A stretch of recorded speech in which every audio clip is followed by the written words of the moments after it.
Hello,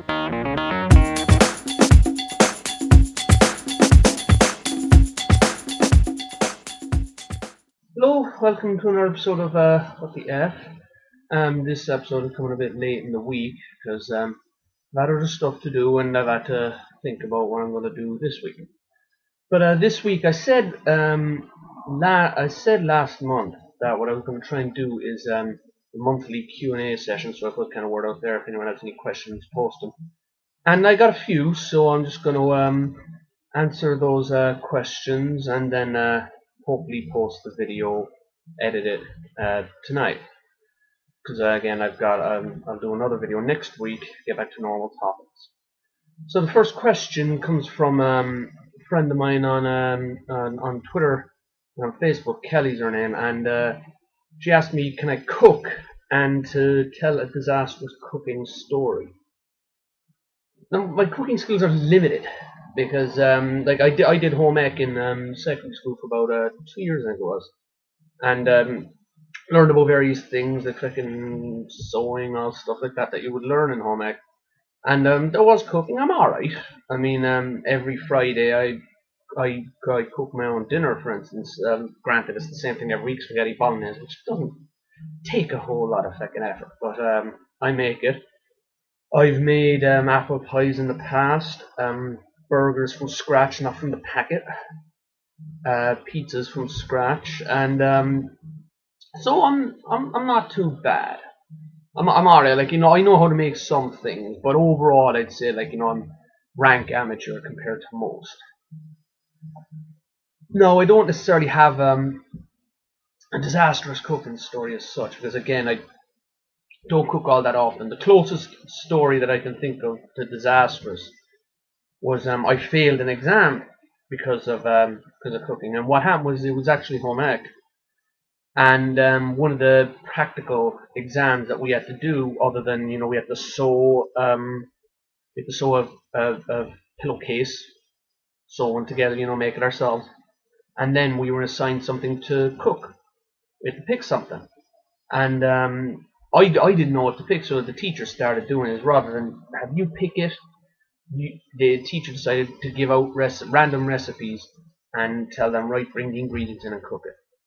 And what I picked out of the hat and was a pizza. So I thought, all right, that's no bother. And I was able to find the ingredients, no problem, because the teacher gave us the book, find the recipe. So I just thought I'd make plain cheese one. That's my favorite. Love plain cheese pizza. So I thought I'll make that. And what happened then was I went into town, the local place called Dunn Stores, and went to their food section and started seeking out the ingredients. The picking tomato puree, some of the cheese, obviously the red cheese, and I thought I put some fucking pepperoni on it as well, so it wasn't strictly a cheese pizza. It had cheese on it, but fucking all pizzas do. But then came, well, I thought, because there's a pastry base to a pizza, so I thought, like, what'll I do about that? And I said, I know what I'll do. I bought the base. Not the ingredients for the base, I bought an actual base, because in Dunn's there's a section where you can make your own food. Or rather, you tell them, right, I'll have this, this, and this. They do it with sandwiches and stuff. And I just bought a pizza base. Already made, all you'd have to do is slap on the ingredient stuff and cook it. Which I thought, fuck, that'll save me some time, I'll be done before everybody else and I'll do great in the exam.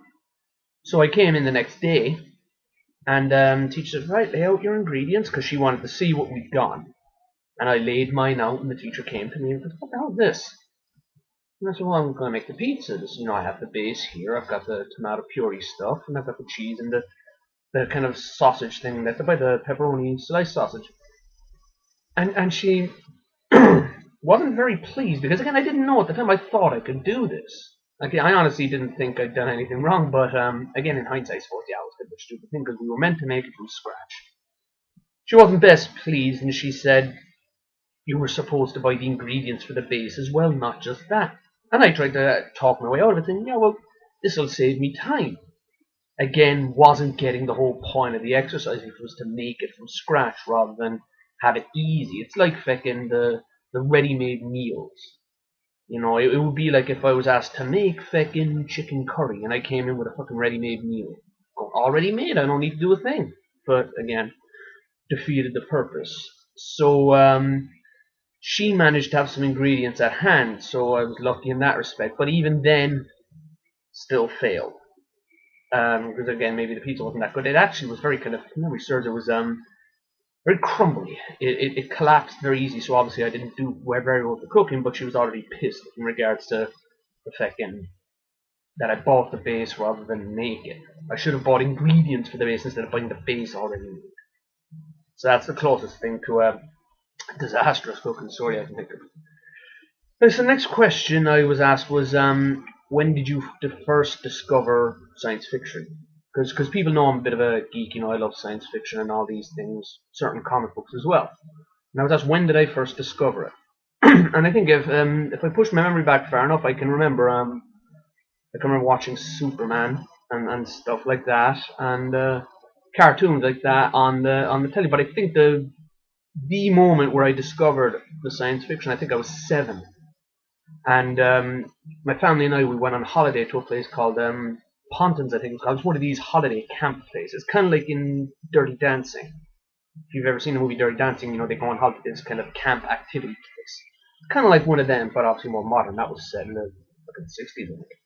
But we went to this camp holiday place, and my mum and dad obviously were in charge of us, Christ, with our kids, of course they were, but they wanted to go off and do something themselves. Now, I had a sister at the time who was a baby, but again, they're simple enough to handle, so they just wanted to get away from us. I think I was about 7, my brother was the eldest, and I had my older sister as well.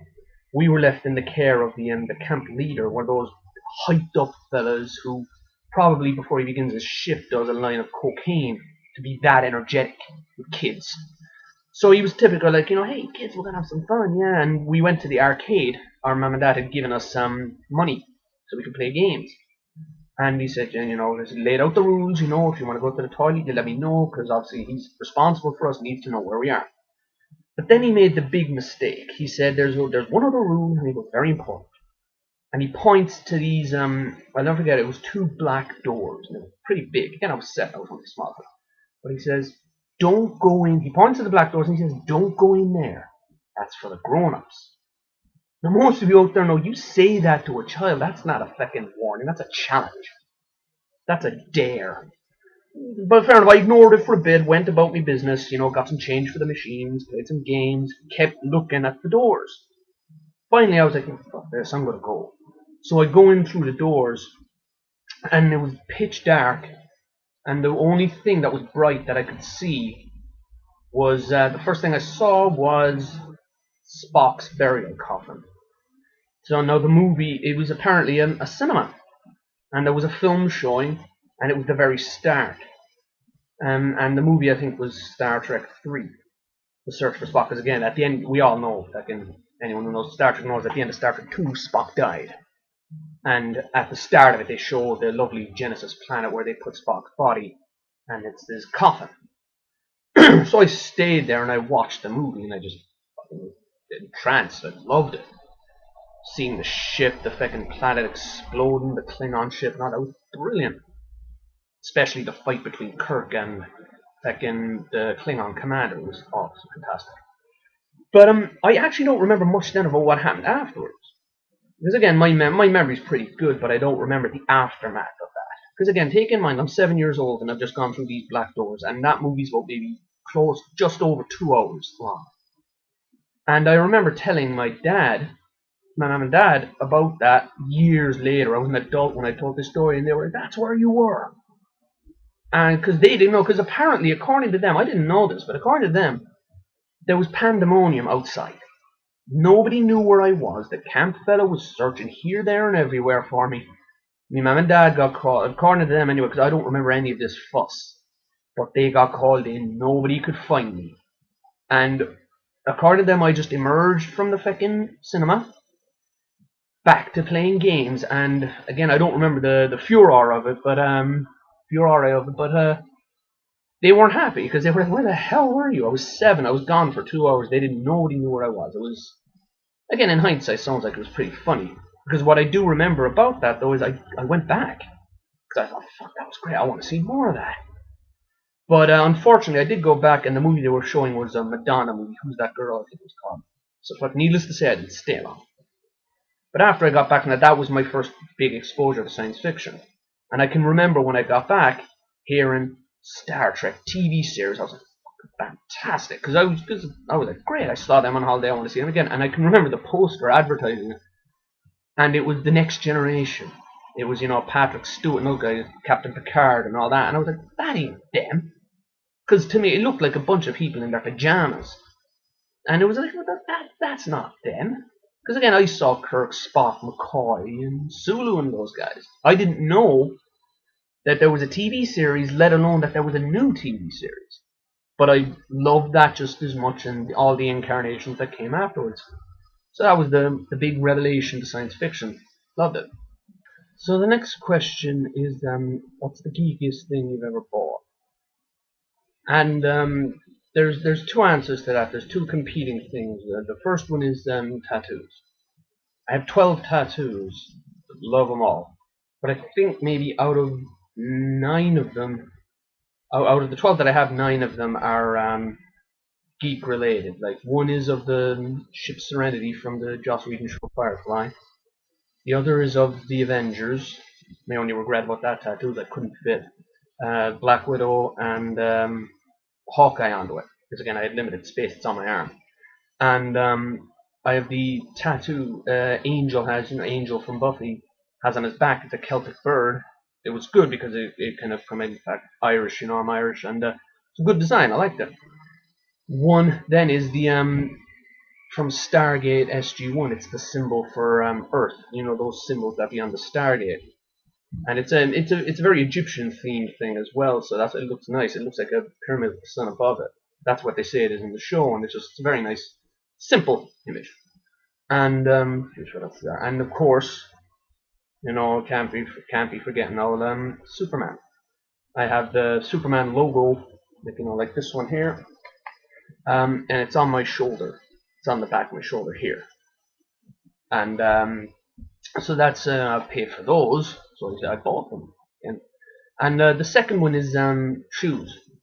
Now, the obsession with shoes is normally what women are into. Women fucking, God knows fucking why, love their shoes. Again, my theory is when a woman gains weight, the last thing that changes their shoe size. It tends to remain the same. That's just my theory. I don't know if that's true. That's just what I think. But I started buying these particularly Converse shoes. Love Converse shoes. And Converse there in recent 2 years or so have been releasing DC themed shoes, and I've bought a couple of them. Like they have on the Batman, Superman, Green Lantern, the Justice League, and I recently bought a pair of Van shoes that have the Avengers on it. They have Thor, Iron Man, the Hulk, and it's those are pretty geeky because I just love the look of them. It's good comic book art. People ask about them. They're not like film images, and there's no Christopher Reeve on the shoes. It's all comic book images, and they're just fantastic to look at, and they're comfortable to wear as well. But I don't necessarily have the obsession with shoes that women would have, but I am obsessed with those shoes primarily because of the imagery on them. But they're comfortable. So those would be the geekiest things I bought. I bought I bought general memorabilia. I bought at an auction a prosthetic face piece from the movie Serenity that was based on the show Firefly that I mentioned earlier. And I've bought just general geeky stuff, really. But the tattoos and shoes, I think, will be the geekiest that I've ever bought. And the final question there now, and this is the geekiest of all questions. Every geek worth their weight in gold has been asked this question, and it's a tough one. It says, if you could have any superpower, which one would you choose? And that's a tough one because there's a lot of them out there because you have all the superheroes with their powers. Most people would think that given them a bit of a Superman obsessed, that you no doubt. But again, he has many powers. Which would you pick him? I suppose if you're related to Superman, which one of his would you like? I suppose flying. That'd be good. Never have to fucking pay for an airplane again. Then at the same time, you'd probably get drunken phone calls from friends going, fly me home. So but no, I think if I had to pick one, it wouldn't necessarily be flying. It would be the ability to instantaneously transport yourself from one place to another, like that god awful movie Jumper. As Didn't like that movie at all, but the power in it is fantastic, where the guy can just transport instantly from here to there. Hayden Christensen, I think, was the guy who played Anakin Skywalker in the episodes 2 and 3 of Star Wars. He was in the movie, and basically the power is he could instantaneously transport from here to there. That's a good one. I'd love that. But the ability to walk through solid matter, like walk through walls and stuff, that'd be good too. Because then you could walk into banks and take the money. But I'd have to pick the instantaneous transport, because that'd be great. Because again, you wouldn't have to fucking, like, my motorized transport was recently fucking stolen. I cycle everywhere now. So the idea that I could just fucking wake up in the morning, get dressed, and just pop instantaneously from here to where I work would be just fantastic. I mean, geez, I get up at 20 to 7 in the morning to get ready for work. With that, you could just fucking sleep until like 7:45, which is I begin work at 8, and you could just get dressed and boom, you're there. It'd be great. That'd be a great power to have. So so it's tough. But if I had to be pinned down, I'd definitely that one, the transport from anywhere to anywhere. Right, well, that's that for it. Hope you enjoyed that little video there. Thanks for all the questions. I'll be doing this again next month. And I'll put the word out for more questions. So if you have any, feel free to message me on Facebook or tweet me when I put the word out.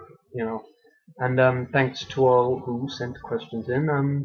I'll be back next week with the usual episodes where I debate a certain topic. And yep, take care, and I'll see you next week. So bye bye.